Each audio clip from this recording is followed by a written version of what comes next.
দক্ষিণাঞ্চলের জন্য নৌপথেই নিরাপদ এমন ধারণা প্রচলিত থাকলেও একের পর এক নৌ দুর্ঘটনায় সেই ধারণা পাল্টে যাচ্ছে। সরকারি সংস্থাগুলো নজরদারির ক্ষেত্রে উদাসীনতা থাকায় দুর্ঘটনা ঘটলেও তা প্রতিরোধে নেই দৃশ্যমান কোনো পদক্ষেপ। আসন্ন ঈদে নৌপথে যাত্রীদের চলাচল বেড়ে যায় প্রায় 40 গুণ। কার্যকর পদক্ষেপ না নিলে পরিস্থিতি আরও ভয়াবহ হয়ে উঠতে পারে বলে মনে করছেন সংশ্লিষ্টরা।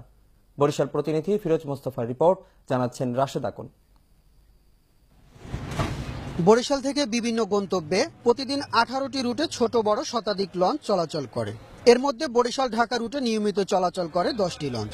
ঈদ আসলে এ পথে যাত্রীর চাপ বেড়ে যায় বহুগুণ। সেই চাপ সামলাতে ফিটনেসবিহীন পুরনো লঞ্চ নামায় অনেকে, আর এতেই দুর্ঘটনার শিকার হয়ে প্রাণহানির ঘটনা ঘটে প্রায়।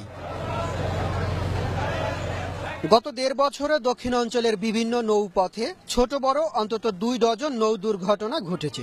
এতে প্রাণ হারায় অর্ধশত মানুষ। সবচেয়ে ভয়াবহ দুর্ঘটনা ছিল বানুরীপাড়া সন্ধ্যা নদীতে ট্রলার ডুবির ঘটনা। এতে প্রাণ হারায় 27 যাত্রী। রং করা কিছু লঞ্চ নামায়, তারা ঈদের আগে রং করিয়া এবং তারা রাত্রে লঞ্চের প্রতিযোগিতা দেয়। সেই জন্য অনেক ক্ষেত্রে আছে লঞ্চ দুর্ঘটনা ঘটে এবং অতিরিক্ত যাত্রী নেয়।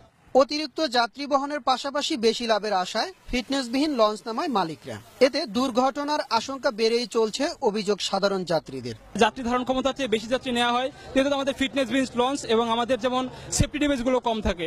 যে পরিমাণ যাত্রী উঠানো দরকার সেরকম যদি তোলে তাহলে এরকম ক্ষতিগ্রস্ত সাধারণ জনগণ হয় না, ভোগান্তি হয় না, বিপদগ্রস্ত হতে পারে না। অবশ্য দুর্ঘটনার জন্য চালকদের অদক্ষতা আর প্রতিযোগিতাকেই দুষছেন সংশ্লিষ্টরা। এর সময় দেখা যায় অনেক লঞ্চ প্রতিযোগিতামূলক চলাচল করে এবং একটা আরেকটার সাথে ধাক্কা দেয়। কিছু অদক্ষ মাস্টার আছে এবং তারা সার্টিফিকেট কিনে আনি মাস্টার হয়েছে, ওই ধরনের মাস্টার দ্বারা এই ধরনের কাজ হয়ে থাকে। তবে আধুনিক প্রযুক্তি ও দক্ষ চালক থাকলেও নদীর গতিপথ পরিবর্তন, ডুবোচর ও নাব্যতা সংকটে দুর্ঘটনা বাড়ছে দাবি প্রশাসনের। যারা নৌ পরিবহনের সাথে সম্পৃক্ত সবাইকে দুর্ঘটনার ব্যাপারে সচেতন হতে হবে। আরেকটি বিষয় হলো যে ভূপ্রাকৃতিক পরিবর্তনের কারণে দেখা যায় নদীপথ যেভাবে পরিবর্তিত হচ্ছে এবং কোথাও চর জেগে ওঠার কারণে কোথাও নদীপথ সরু হচ্ছে, কোথাও প্রশস্ত।